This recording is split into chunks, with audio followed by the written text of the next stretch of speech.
Ennesimo femminicidio in Veneto. Giuseppe Pitteri, 65enne di San Stino di Livenza, uccide la compagna Cinzia Luison di 60 anni a colpi di bottiglia, poi chiama i carabinieri.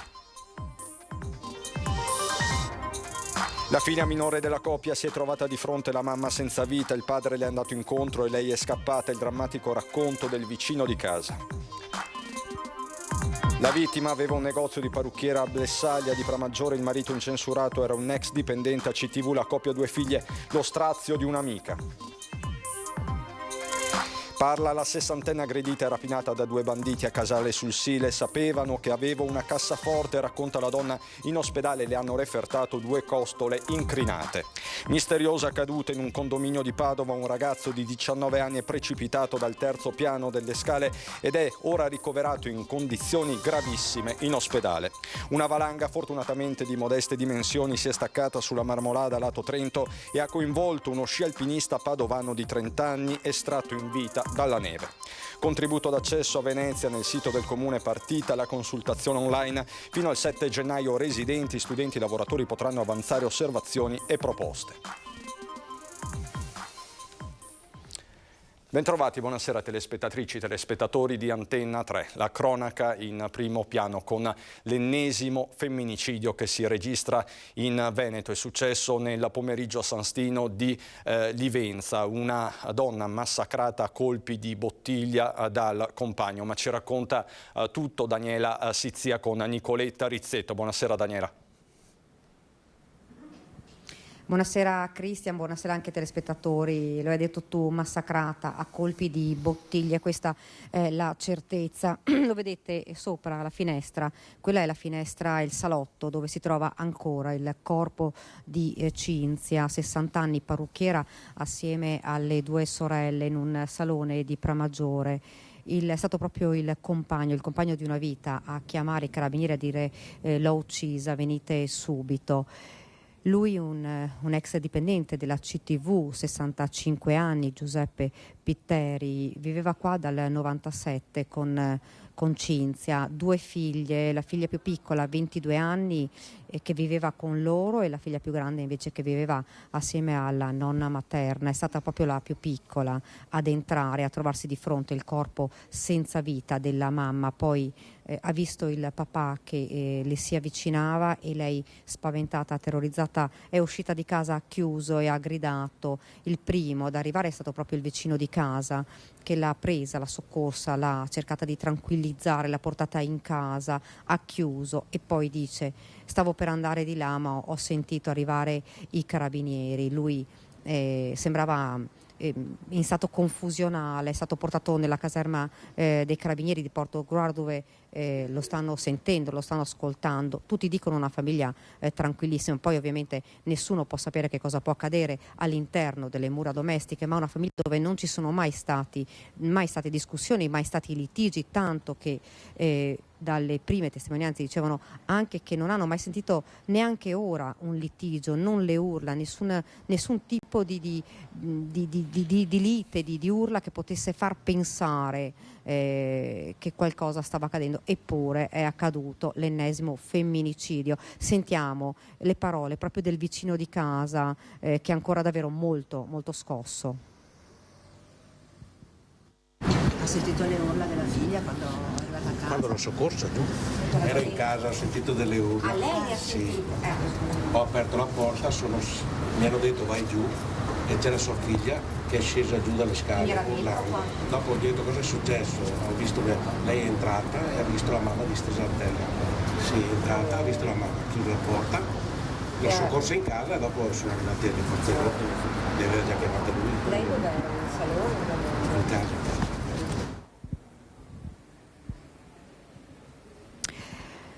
Lei era in salone e purtroppo il corpo è ancora qui, si sta attendendo il carro funebre per portarla via. Qui sono arrivati anche tantissimi conoscenti, sono arrivati i vicini di casa, i cittadini che non si riescono davvero a spiegare e che cosa sia scattato, cosa sia accaduto. Il barista che si trova veramente a pochi metri dalla casa ci diceva: io vedevo sempre le figlie venire qui, una famiglia tranquillissima, lei sempre solare, sempre con il sorriso, lui in pensione da circa 2 anni, e faceva qualche lavoretto ma era sempre qui a casa e nessuno ha mai sentito litigare. E un'amica di Cinzia ci ha detto oggi se n'è andato via un pezzo di sole. Sentiamo. Io l'ho conosciuta un po' di anni fa, sono stata anche nel suo negozio un po' di volte, ma accogliente, ha presente di incontrare una persona eccezionale, favolosa, che ti mette a tuo agio. Sorridente. Ma bella, il sorriso, piena di vita. Io oggi quando l'ho saputo chiedevo a mio marito: Cinzia chi? Quando mi ha detto la parrucchiera, cioè io sono rimasta non sorpresa, malissima, perché dai per scontato che sono quelle persone piene di vita, piene di... A lei, no, non è possibile. Poi ho pensato subito a Irene, alle figlie, cioè... Mai un problema, mai un litigio, non si capisce cosa sia accaduto. Ma per quello che so io no, però come le dicevo tante volte, queste cose che succedono, cioè non vieni mai a sapere, sembrano quelle cose nascoste in casa che nessuno ne vuole parlare. Magari queste donne, però mi metto anche nei loro panni, per non parlarne non è mica facile, giusto? Lei ha detto se n'è andato via una parte. Un pezzo di sole, un pezzo di vita gioiosa, un pezzo di... E io stasera le prime preghiere sono per lei, per la Cinzia.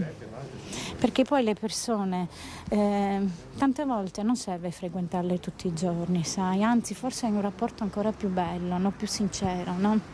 E io Cinzia non è una signora che io, però mi è bastato quel poco conoscerla, una persona bella, positiva, le senti subito a pelle le persone, no?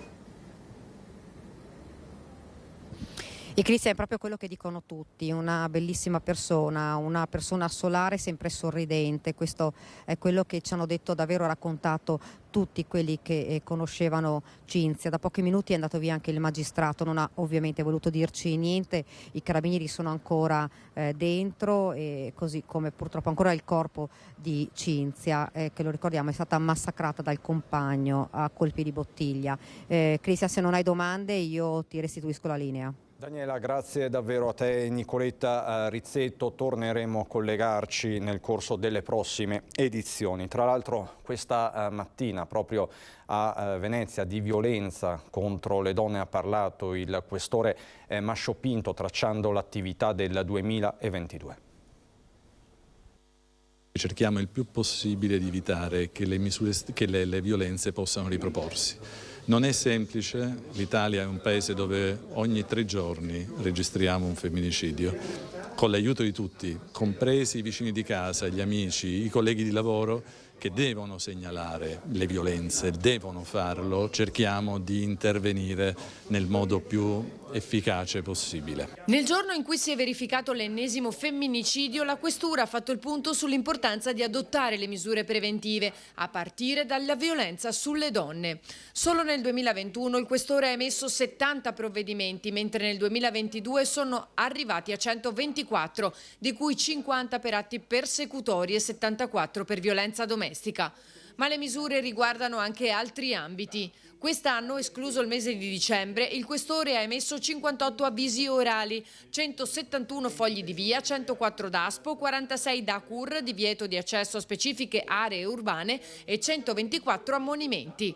Si tratta di misure di carattere amministrativo, non penale. Tra questi il DASPO Willy, utilizzato per contrastare il fenomeno delle baby gang, come quella che ha seminato il terrore a Jesolo quest'estate o nel centro di Milano, con taglieggiamenti, rapine e aggressioni a danno di giovanissimi studenti. Abbiamo individuato dei comportamenti riferibili a diversi ragazzi minorenni che hanno destato preoccupazione nella popolazione locale, nella popolazione studentesca in particolar modo, e di conseguenza siamo intervenuti anche in quel caso e d'intesa con l'autorità giudiziaria impedendo a questi ragazzi di frequentare le aree dove più frequentemente avvenivano le aggressioni, anche episodi di spaccio e anche leggeri episodi di estorsione che in quel modo impediamo si ripropongano.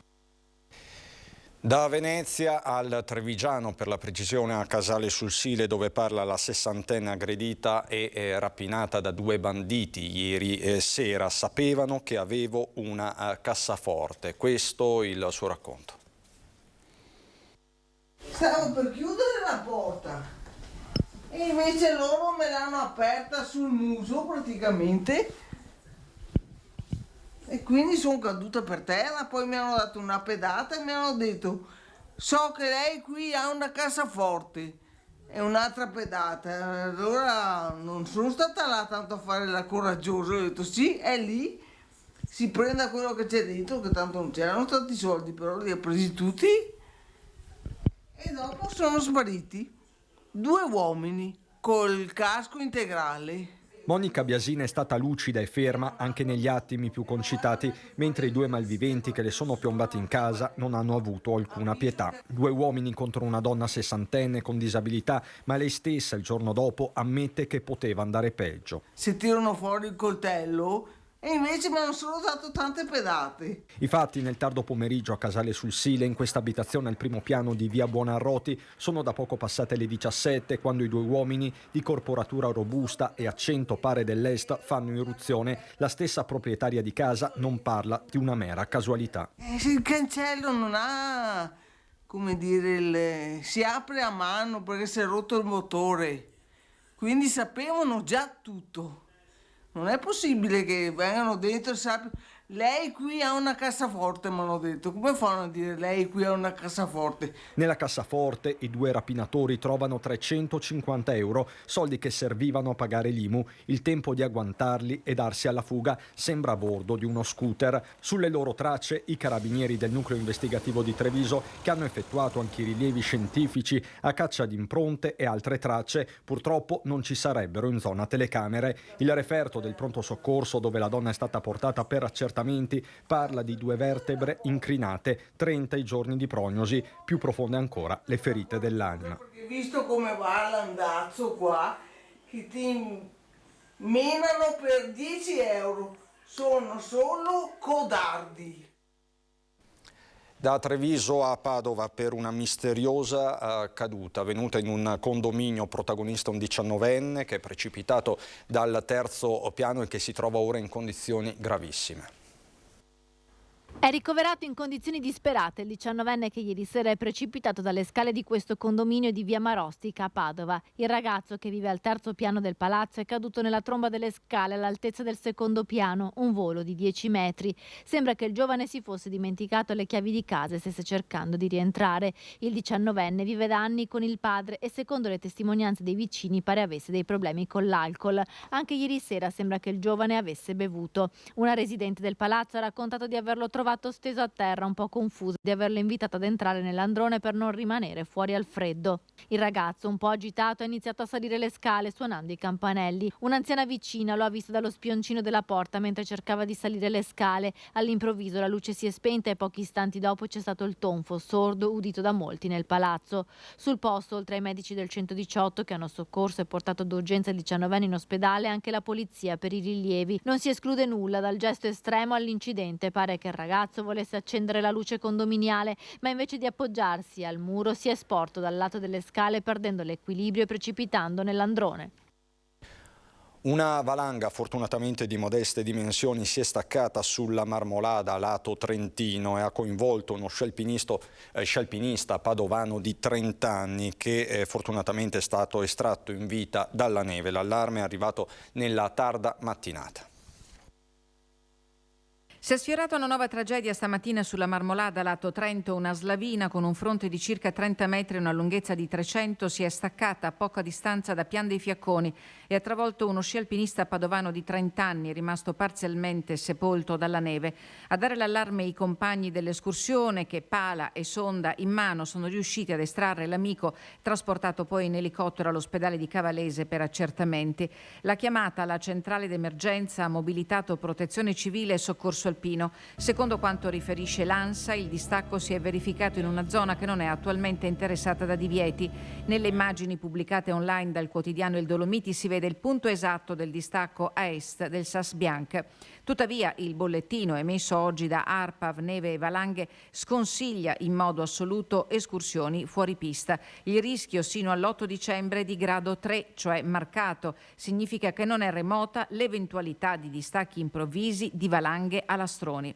Lo sci fuori pista resta vietato nella zona a ridosso del luogo della tragedia del 3 luglio, come è scritto nell'ordinanza del Comune di Canazei dello scorso 16 novembre. Sulla Marmolada al momento non è possibile sciare nemmeno sulla Bellunese, la pista più lunga delle Dolomiti che si sviluppa in quota e non può essere innevata artificialmente. Lo ha fatto sapere la società Funivie Marmolada, che ha comunicato la chiusura degli impianti fino a quando le condizioni del manto nevoso non saranno favorevoli all'avvio della stagione invernale. Arrivano in Veneto dopo aver percorso migliaia di chilometri lungo la cosiddetta rotta balcanica. Parliamo di migranti. Oggi a Trieste il sottosegretario all'interno Prisco ha annunciato il ritorno delle riammissioni in Slovenia, primo paese Schengen attraversato dagli stranieri. Sentiamolo. Il ministro Piantedosi ha diramato una direttiva alla Polizia di Frontiera, ai prefetti, per riutilizzare i meccanismi di riammissione considerati dagli accordi italo-sloveni. Quindi cerchiamo di trattare chi viene in Italia ed ha bisogno e può rimanere qua, come abbiamo fatto con l'ONG e con il Mare, in modo civile, accogliendo chi deve essere accolto. Chi non deve essere accolto se ne torna fuori dall'Italia. I sindacati però chiedono personale più che...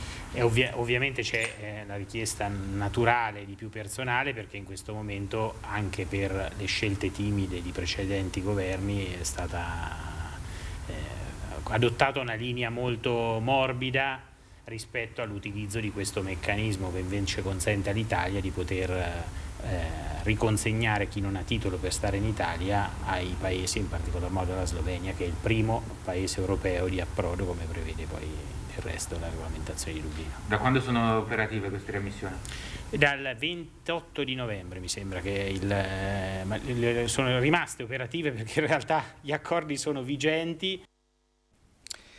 Davide Rebellin, il CONI vorrebbe ridare la medaglia olimpica d'argento al campione che perse per doping, venendo poi assolto 7 anni dopo.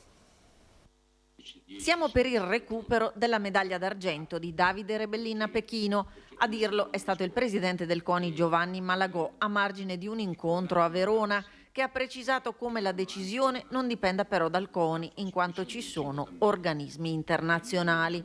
Cerchiamo di capire cosa si può fare, ha concluso Malagò, dopo quello che è successo. Davide Rebellin, il campione di ciclismo vicentino, tragicamente scomparso il 30 novembre dopo essere stato travolto da un camionista pirata, si era infatti visto privare della medaglia vinta nella prova su strada ai Giochi di Pechino 2008 per una positività al doping che lui aveva sempre contestato, venendo poi assolto successivamente 7 anni dopo dalla giustizia ordinaria. Intanto ieri è stata fissata la data per l'autopsia del campione al 13 dicembre. Con lo slittamento dell'esame alla settimana prossima si allungano così i tempi per il funerale previsti nel Duomo di Lonigo, dove vive la famiglia. Un ticket per entrare a Venezia, giusto questo il sondaggio di questa sera di Ring, la trasmissione di prima serata condotta dal nostro vice direttore Ferdinando Avarino. Un ticket, quindi delle polemiche, da tempo se ne parla, un tema sempre di attualità. Se sì, giusto il ticket 0422 1626 691, se no il numero quello in rosso che vedete in sovraimpressione 0422 1626 690. E intanto il Comune di Venezia proprio su questo tema apre una consultazione online. La consultazione sul sito del Comune è partita. Fino al 7 gennaio tutti i residenti sopra i 16 anni e tutti coloro che in città studiano o lavorano da almeno un anno potranno esporre osservazioni e suggerimenti sul contributo d'accesso a Venezia e isole. L'iniziativa appare largamente condivisa, ma con diversi distinguo, come quelli di Claudio Scarpa, direttore dell'Associazione Veneziana Albergatori. Le categorie hanno molte competenze, non parlo solo dell'Associazione Veneziana Albergatori, parlo di tutte le categorie. Sentire la cittadinanza è utile, però il rischio è quello di sentire interessi assolutamente micro particolari che non sono poi rappresentativi delle esigenze della città.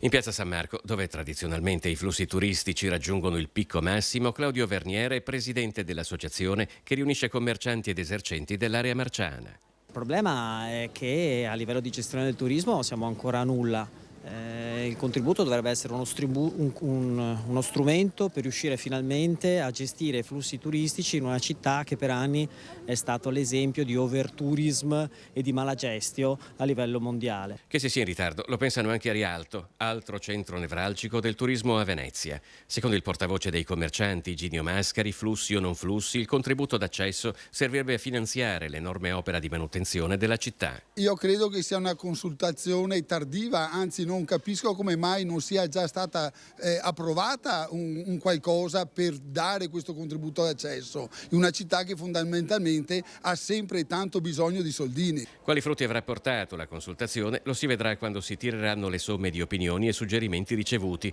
Poi sarà tempo di prendere una decisione. Cristina Giussani è presidente della Confesercenti di Venezia. Una volta finita la consultazione dei cittadini ci aspettiamo di essere comunque riconsultati, riconvocati noi come categorie e alla fine essere noi insieme al Comune a stabilire un pochino le modalità di questo processo.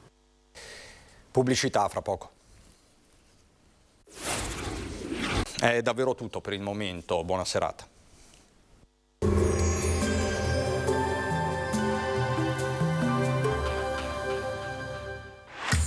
Non ammirare Vittorio Veneto, ma vieni a viverla. Scarica l'app. Benvenuti al Meteo. La pressione si mantiene abbastanza stabile sul nostro territorio, dunque anche il tempo sarà buono. Il dettaglio di mercoledì 7 dicembre. Sul Veneto fin dalle prime ore del giorno il cielo risulterà coperto un po' su tutte le zone di pianura, con nebbie anche fitte. A seguire non mancheranno ampi spazi di sereno. Temperature stazionarie o con variazioni di carattere locale, minime tra lo 0 e i 3 gradi, massime invece comprese tra i 7 e gli 8 gradi all'incirca. Spostiamoci ora sul Friuli Venezia Giulia. Anche qui qualche nebbia o nube bassa di mattina sulla costa. Dal pomeriggio ampio soleggiamento. Temperature minime intorno a 1-8 gradi, massime sui 9-12 gradi. Infine diamo uno sguardo al Trentino Alto Adige. Tanto sole anche qui un po' dappertutto con qualche addensamento ma senza piogge. Temperature minime intorno allo 0 o di poco inferiori, massime sugli 8 gradi. Dal meteo è tutto, vi auguro un buon proseguimento con Antenna 3.